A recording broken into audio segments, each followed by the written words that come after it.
So in the previous videos, we talked about the torque of action control, the aerodynamics that help making this car fast on the track.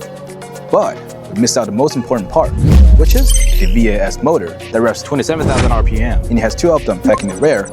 And together with a single less powerful motor in the front, this dude pushes out 1,548 horsepower, and it does 0 to 100 in 1.9 seconds. That is why it's fast on the track, especially at Nürburgring. The two rear-mounted VAS motor together make 850 kilowatts. And just for reference, the power you're gonna get from two other motors at the back of the Tesla Model S Plaid is 500 kilowatts. Two other motors at the back of the Cybertruck is 420 kilowatts. Two other motors at the back of the Zeekr 001 FR is 620 kilowatts.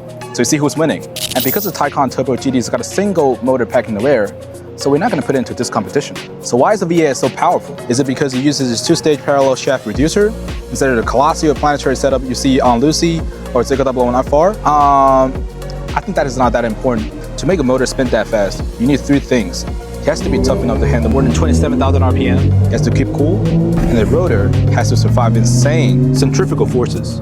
Tesla Model S Plaid wraps the rotors in carbon fiber for strength, but increased air gap that hurts efficiency. Xiaomi went another way.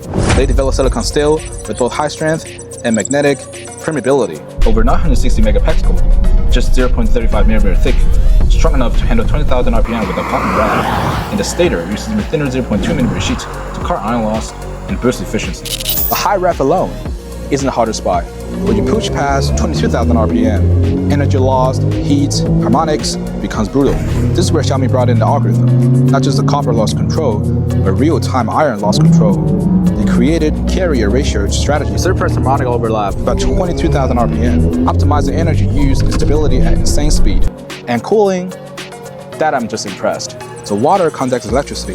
You can't just water cool the motor. Instead, the VAS runs a dual loop, bidirectional oil cooling system, all enter through rings into the exhale channel in the stator's core, offsetting rotation, flushing through and out of the other end, maximizing contact and cooling efficiency. On the rotor, it's the same dual flow design, with the oil passengers running right through, two in, two out, flooding the magnet with cooling. That is why it doesn't demagnetize, even at max load. So still think the company's thought about marketing?